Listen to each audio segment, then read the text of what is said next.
오늘 함께 에베소서 한 부분을 읽으셨는데요, 에베소서는 사도 바울이 에베소 교회를 향한 편지입니다. 그런데 사도 바울의 당시 상황을 살펴본다면 이 편지를 쓸 만한 상황이 절대로 아니었습니다. 그 몸은 로마 감옥에 수감되어 있는 그런 상황이었기 때문이죠.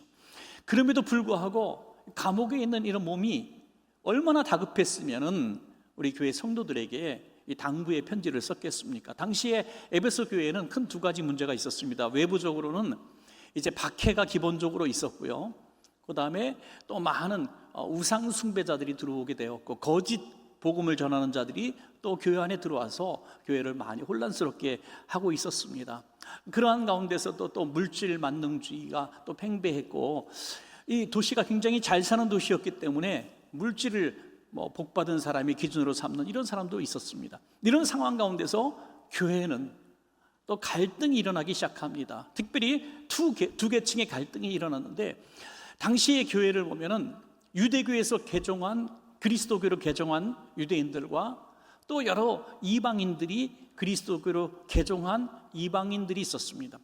그래서 유대인 그리스도인들과 이방인이 이제 그리스도인 된 사람들 간에 이 두 부류가 보이지 않는 그런 반목과 질시, 또 경쟁, 그런 관계 속에서 교회가 지금 굉장히 혼란을 겪고 있었습니다.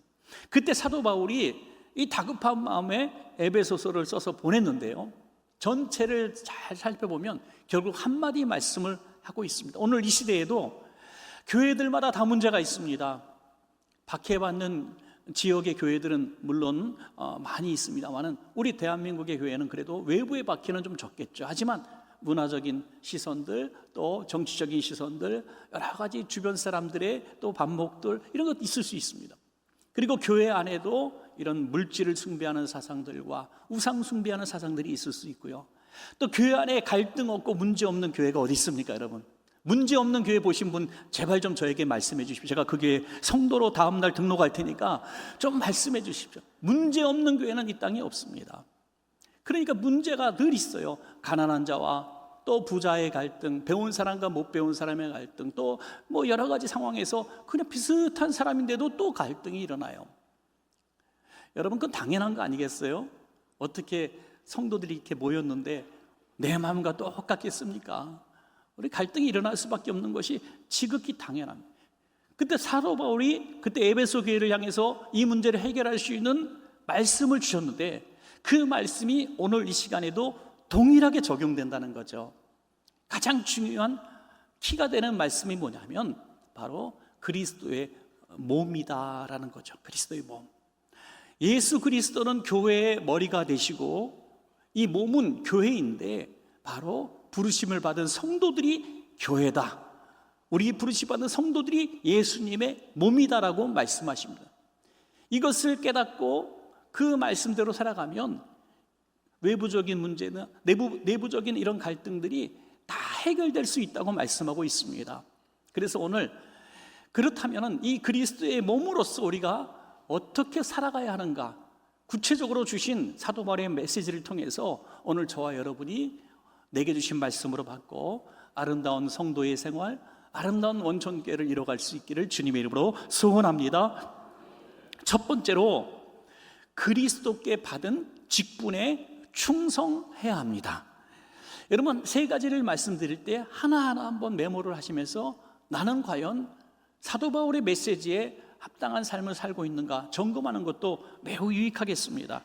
에베소서 4장 11절에서 12절 말씀입니다. 시작. 그가 어떤 사람은 사도로, 어떤 사람은 선지자로, 어떤 사람은 복음 전하는 자로, 어떤 사람은 목사와 교사로 삼으셨으니 이는 성도를 온전하게 하여 봉사의 일을 하게 하며 그리스도의 몸을 세우려 하심이라. 아멘. 직분이 뭐냐? 결국 교회에서 주신 직분은 그가 주셨다 그래요. 그가 누굽니까? 주님께서. 교회에서 내가 이런 직분을 받아서 일하는 것 같지만 목회자가 준 직분이 아니라는 거죠.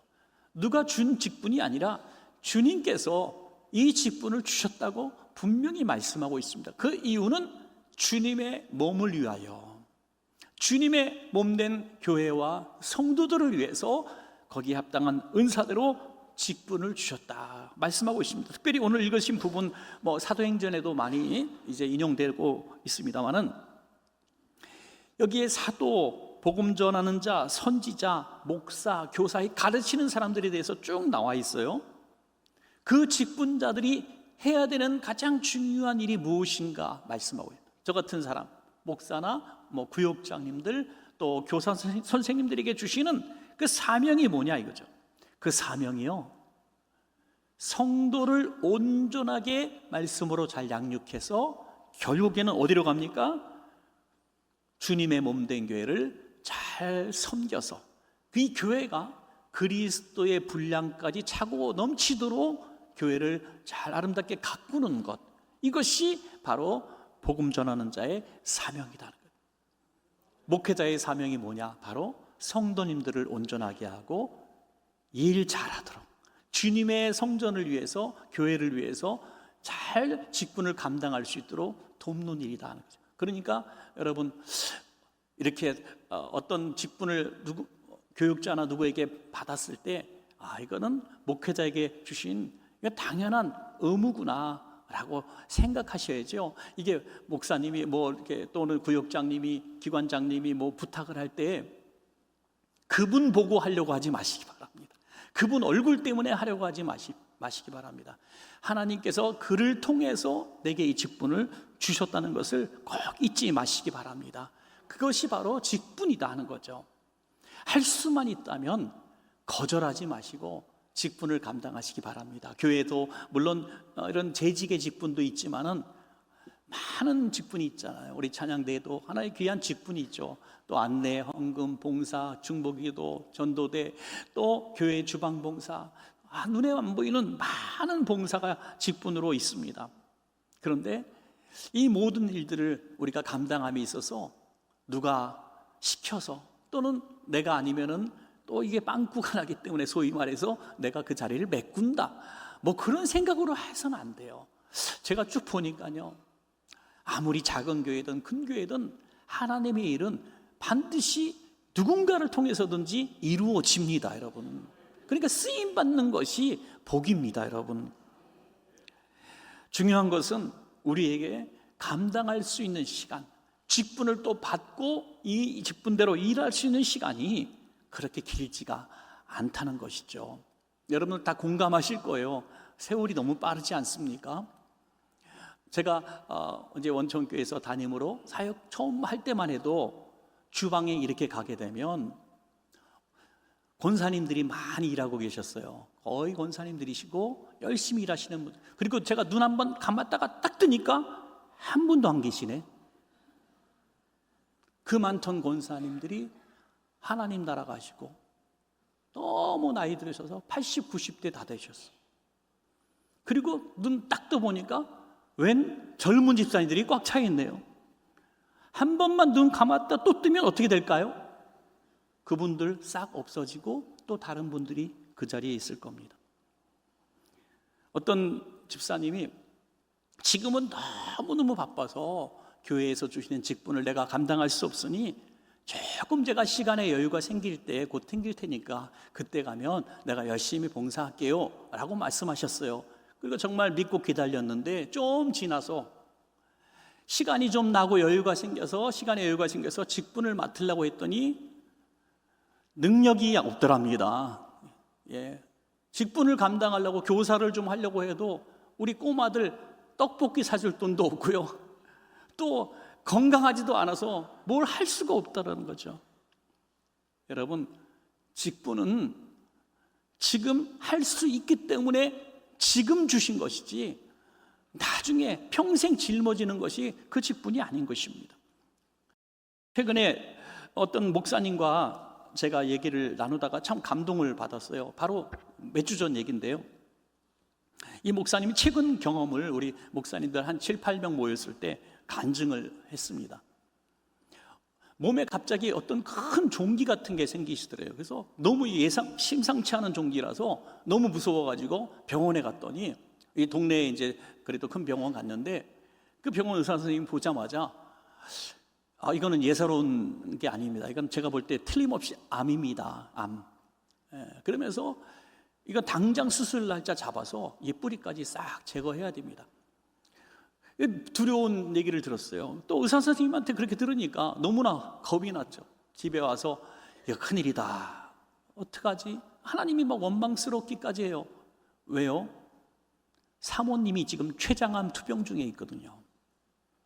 사모님이 췌장암 투병 중에 있는데 본인까지 간호하느라 지쳤는데, 목회하고 간호하느라고 지쳤는데 당신이 또 암에 걸렸다고 하니까 이게 뭡니까? 하나님, 당신이 살아계시면 이럴 수 없는 거죠. 평생 하나님을 위해서 일해온 종의 가정에 왜는 이렇게 암폭탄을 내리십니까? 너무 근심하고 상심해 있는데 교회 성도님 중에 한 분이, 목사님, 이런 큰 병원요, 병원 한 군데 가는 게 아닙니다. 제가 정말 진단 잘하는 암 전문 병원이 있는데 모시고 가겠습니다 하고 그분과 함께 전문 병원에 가서 또 종합검사를 다 받았습니다. 결과가 언제 나오냐 그랬더니 한 달 걸린대요. 이 목사님 표현에 의하면 한 달이 아니더랍니다. 경험해 보신 분들 공감하실지 모르겠습니다. 잠도 잘 수가 없고요, 입맛도 없고요, 뭘 하나 즐거운 게 없고요, 그냥 다 귀찮더래. 다 귀찮. 뭐 누가 오는 것도 귀찮고 말하는 것도 싫고 그냥 죽는가 보다 그러던 중에 참 많은 고민을 하다가 한 달 후에 딱 갔는데, 이제 비장한 표정으로 갔는데 의사 선생님이 아주 밝은 표정으로 암이 아닙니다 그러더래요. 그럼 뭡니까 그랬더니 뭐 지금 약 독한 거 쓰고 계신 거 있으십니까? 그러더니 가만히 생각, 독한 게 먹는 약은 없는데 저 발모제를 진한 거 쓰고 계셨대. 발모제. 이게 발모제 때문에 부작용입니다 그러시더래요. 발모제 쓰고 계신 분들 참고하시기 바랍니다. 발모제 부작용으로 큰 종기 같은 게 종양처럼 보였다는. 그랬더니 딱 병원에 나오는데 너무너무 하나님께 감사하더래요. 그런데 이게 제가 드리고 하자는 말씀은 이게 중심입니다. 아픈 기간에 한 달 동안에 무슨 생각을 했냐면, 더 충성할 걸, 더 열심히 목회할 걸, 이런 생각을 했더래요. 다시 새 생명을 얻으니까 하나님께 너무너무 감사한 거예요. 하나님, 제게 다시 충성할 수 있는 시간을 주셔서 감사합니다. 너무 그것이 감사하더라. 그리고 이렇게 얘기하셨어요. 하루하루가 당연히 주어진 것이 아니라 하나님의 선물이었다는 것을 깨달았습니다. 하루하루 시간이 선물이, 그 선물 같은 시간을 하염없이 나만 위해서 보내고 세월 다 보낸 다음에 주님 나라 갔을 때 뭐 하다 왔냐 하면은 주님께 영광 돌리는 직분 하나 감당하지 못했더라면 어떻게 설 수가 있겠습니까? 사랑하는 여러분, 내가 직분을 맡는 것은 봉사도 아니고 희생도 아닙니다. 이것은 축복입니다, 여러분. 이 직분 감당함으로 말미암아 우리에게 주시는 엄청난 선물은 내 신앙이 성장하고 어디 분량까지, 예수님 닮기까지 할 정도로 성장할 수 있는 기회가 바로 직분을 감당하는 거죠. 직분을 감당하다가 여러 가지 시험이 오고 고민이 오고 제한들이 왔을 때 이걸 잘 이겨내면서 극복하면서 내가 내 길을 가리라 하면서 붙드는 거 아니겠어요? 그 직분을 붙들다 보니까 기도하게 되고, 직분 감당하기 위해서 힘쓰다 보니까 내 신앙의 믿음이 성장하게 되고 결국 예수님 닮아 거목이 되는 것입니다. 그런 성도가 많은 교회가 바로 부흥하는 교회가 되는 것입니다, 여러분. 두 번째는 뭐냐면 그리스도의 말씀으로 자라가야 된다는 거죠. 첫 번째는 주신 직분에 아멘하고 충성한다면, 두 번째는 나의 노력이 필요합니다. 말씀을 먹어야 됩니다. 여러분, 말씀을 먹어야 우리의 신앙이 자랍니다. 어디까지? 예수 그리스도의 분량까지 자랄 수 있어요. 여러분, 말씀은 주님의 말씀. 그러니까 주님이 주시는 말씀을 먹다 보면, 또 그렇게 살다 보면 저절로 주님을 닮아가는 거예요.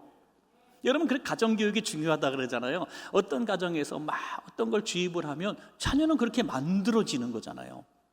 마찬가지로 말씀을 자꾸 먹고 말씀에 아멘하고 말씀대로 살아가기를 위해서 몸부림치면 우리가 누구 닮아질까요? 예수님 닮아지는 거예요. 그러니까 저분은 정말 예수님 닮았어 하는 분 보세요. 그분 안에 하나님의 말씀이 막 살아 꿈틀거리는 것을 보게 됩니다, 여러분. 에베소 교회의 큰 문제, 외부에서 다가오는 도전은 무엇이었냐면 우상 숭배와 거짓 사상들, 이단 사상들이었어요.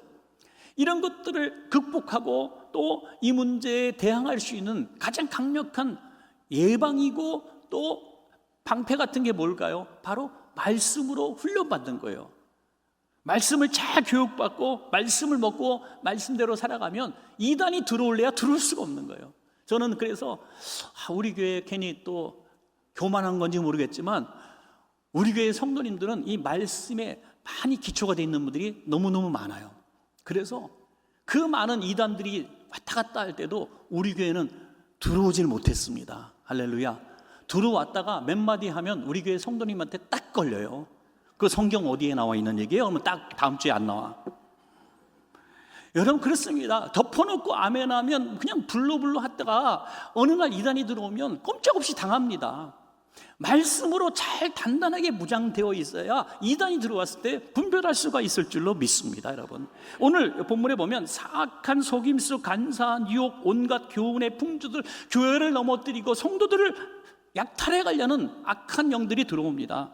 그때 이 말씀 외에 이것을 대항하고 분별할 수 있는 능력이 없다고 오늘 바울은 말씀하고 있는 것이죠. 에베소서 4장 13절과 14절 말씀 한번 볼까요? 시작. 하나님의 아들을 믿는 것과 아는 일에 하나가 되어 온전한 사람을 이루어 그리스도의 장성한 분량이 충만한 데까지 이르리니 이는 우리가 이제부터 어린아이가 되지 아니하여 사람의 속임수와 간사한 유혹에 빠져 온갖 교훈의 풍조에 밀려 요동하지 않게 하려 함이라. 아멘.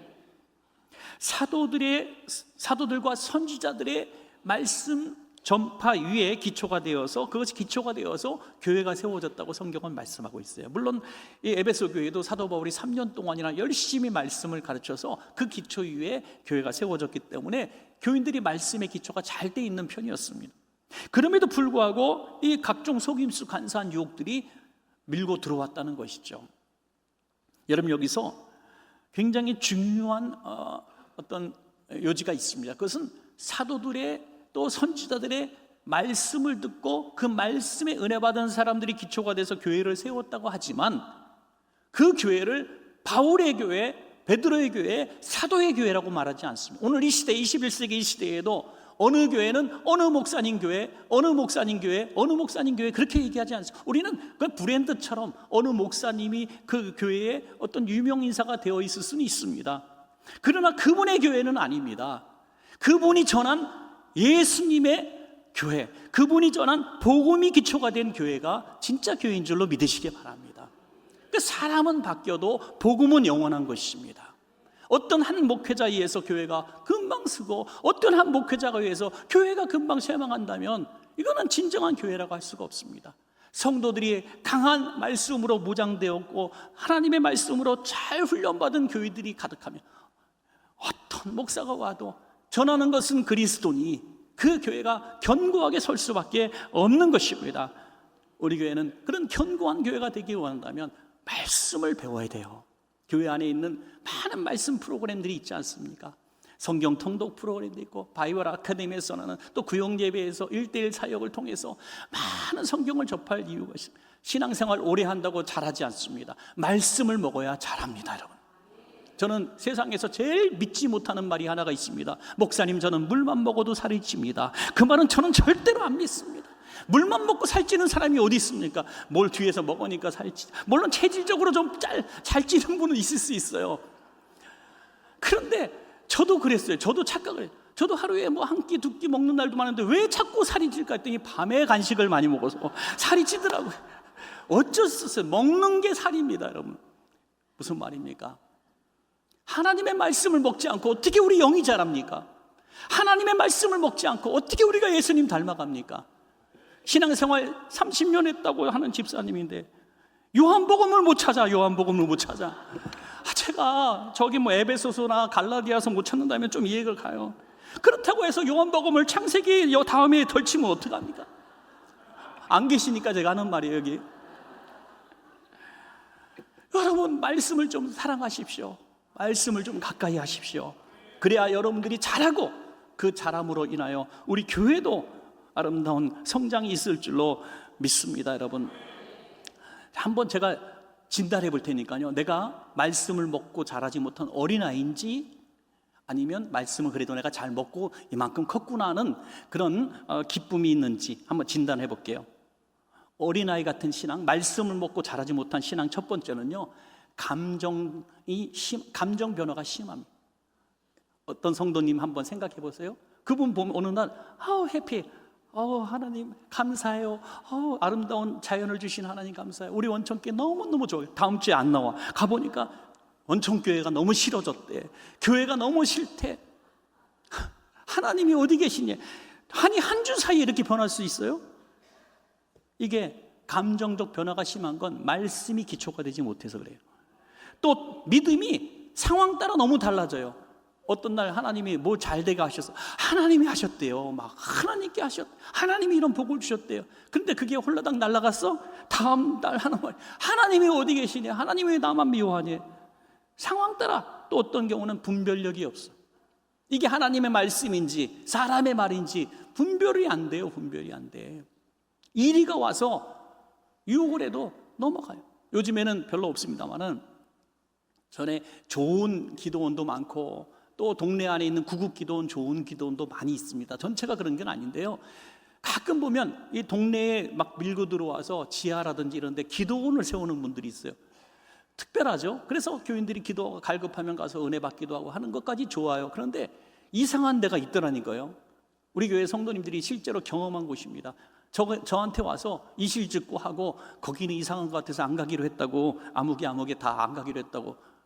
그래서 얘기해서 제가 알았어요. 뭐라고 얘기하냐면, 몇 주째 다니니까 아주 은혜롭게 잘 상담도 해줬더니 그 다음에 하는 말이 너무 이해가 안 되는 말을 하더란. 여기 오는 거 담임 목사님께 비밀로 하셔야 됩니다. 그랬더니 여기서 깨달은 거죠. 아니, 은혜 받는 곳에 왔는데, 기도원에 왔는데 담임 목사가 뭘 가지 말라고 하겠습니까? 그런데 담임 목사가 여기 오는 거를 모르도록 비밀로 하셔야 됩니다. 아니나 다를까 몇 주 지나니까 자꾸 돈을 요구하는 거예요. 당신 기도해 보니까 여기서 한 달을 기도해야 됩니다. 당신 기도해 보니까 한 달 동안 매일 물질 바쳐야 됩니다. 뭐 별의별 구체적인 액수까지 얘기하면서 말이죠. 여러분, 말씀의 기초가 단단하게 쌓여진 사람, 이런 분별력이 바로 들어옵니다. 이건 이단이구나, 이건 사이비구나. 아니, 이단 사이비가 아니고 건전한 신학교 나왔어도 이 사람은 돈만 하는 목사구나, 금방 알 수가 있는 겁니다. 그래서 말씀 위에 더 일어나려고 하는 목사가 있다면 그건 교주고 이단입니다, 여러분. 그래서 오늘 뭐라고 말씀합니까? 하나님의 아들 예수 그리스도를 믿는 것과 아는 것이 하나가 될 때 비로소 온전한 그리스도인이 된다고 말씀하고 있습니다. 그런데 이게 너무너무 어려운 성장통을 많이 겪어야 돼요. 하루아침에 어른 같은 성도가 되는 게 아니에요. 사도 바울도 그랬다는 거예요. 사도 바울도.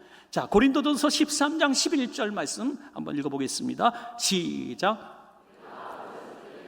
말하는 것이 어린아이와 같고, 깨닫는 것이 어린아이와 같고, 생각하는 것이 어린아이와 같다가 장성한 사람이 되어서는 어린아이의 일을 버렸노라. 아멘. 자신도 그랬다는 거예요. 자신은 신앙적으로 아주 훌륭한 줄 알았고요, 예수 믿는 사람들은 다 이단에 속아 넘어간 사람들로 알았습니다.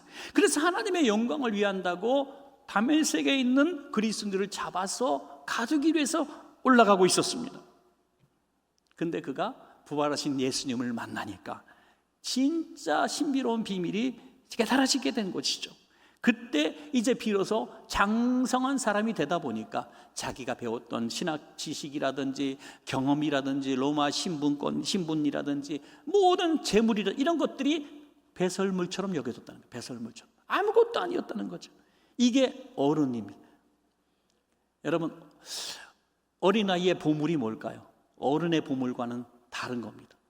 저도 딱지치기, 구슬치기 꽤 했었습니다. 동네에서 꽤 잘했어요. 그래서 난로에 구슬을 하나 가득 담그기도 했고, 딱지를 더 이상 보관할 수 없을 정도로 대따만이 가진 적도 있었습니다.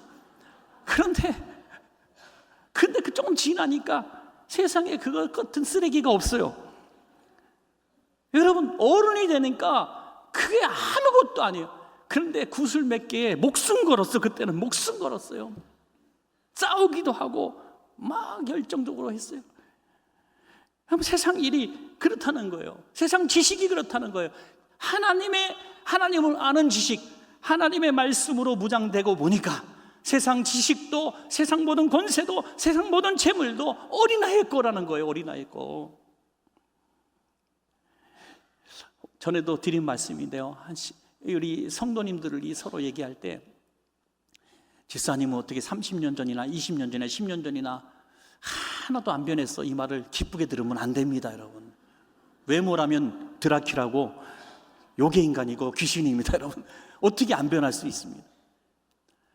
무슨 뜻입니까? 집사님은 어떻게 그렇게 교회를 오래 다니고 예배를 그렇게 오래 드리고 성경 공부 그렇게 해도 변한 게 없어, 그 뜻 아닐까요?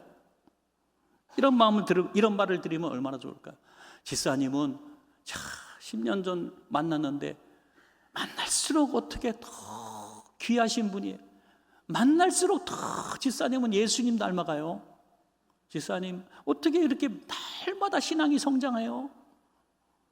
예수님처럼 정말 이렇게 아름다워지십니까? 여러분, 이런 말을 들어야 될 줄로 믿습니다.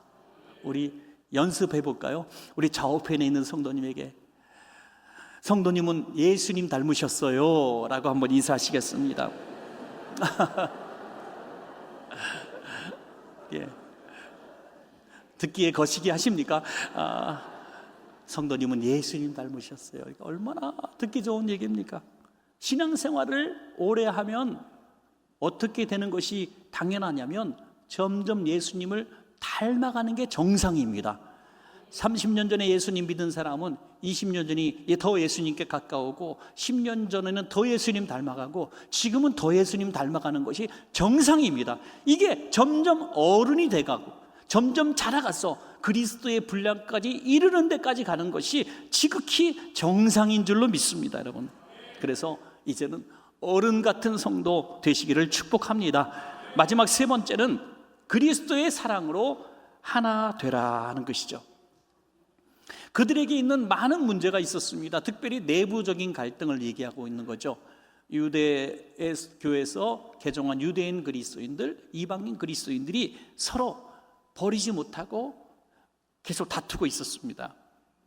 그럴 때에 여러 가지 그 문제가 있었지만 바울은 정확하게 한 가지를 진단합니다.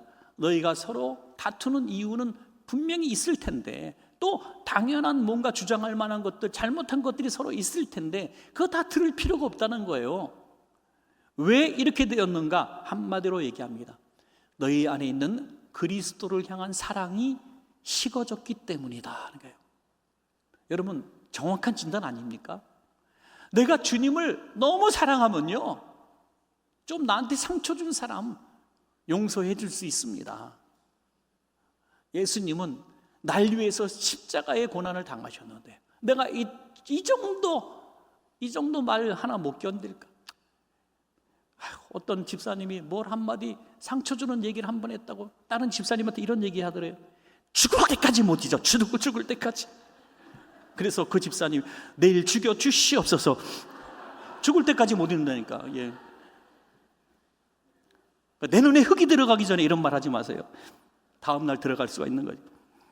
여러분, 그리스도의 사랑이 식어졌기 때문이죠. 주님을 향한 사랑이 회복이 되어지면 친구, 이웃은 물론이고 원수도 용서할 수가 있는 것이죠. 에베소 교회의 이 문제를 정확하게 요한계시록에서 지적하고 있습니다. 요한계시록 2장 4절부터 5절까지입니다. 시작.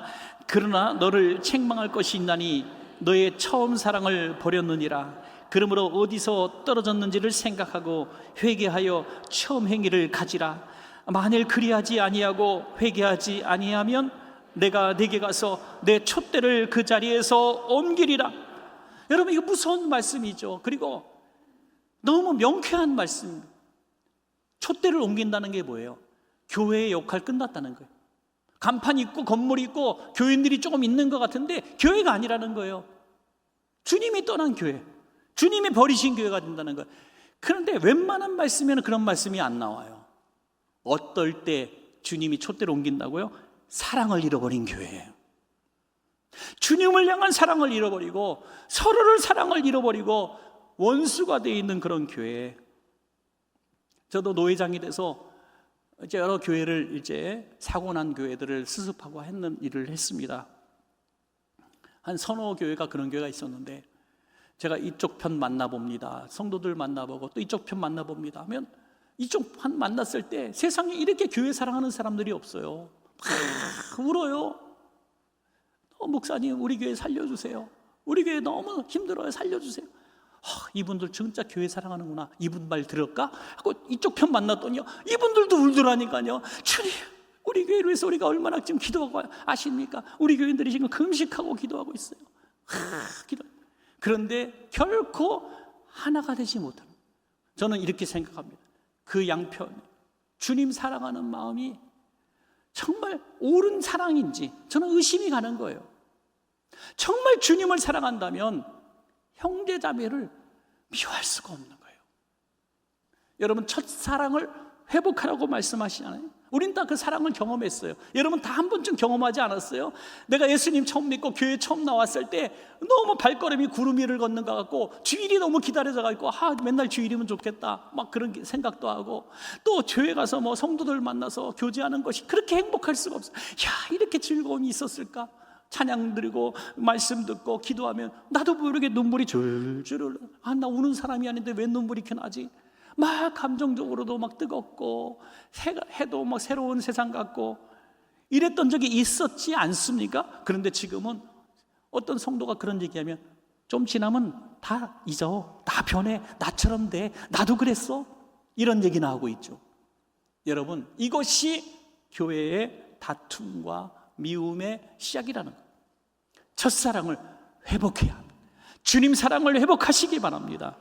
그럴 때 서로가 한 몸인 것이 드러나요. 마지막 한 구절만 읽겠습니다. 에베소서 4장 15절 시작. 오직 사랑 안에서 참된 것을 하여 범사에 그에게까지 잘할지라.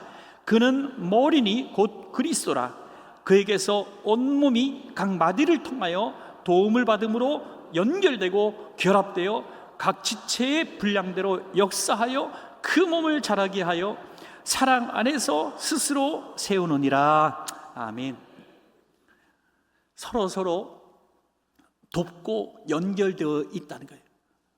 우리 한 몸이기 때문에. 여러분 우리는 한 몸이에요. 그리스도 안에서 한 몸이에요. 누가 건강하고 누구는 아프고 그러면 안 된다는 거예요. 한 몸이 다 같이 건강해야 서로 도와줘야 사나요. 발과 손과 눈과 귀와 코와 모든 것이 이 몸을 위해서 존재하고 협력을 해야 된다는 거죠. 여러분 우리 교회 성도님들 어떤 부서에 어떤 일을 맡으셔도 어떤 이기심을 갖고 해서는 안 돼요. 우리의 모든 사역에 우리의 존재의 목표는 머리 대신 주님께 영광입니다, 여러분.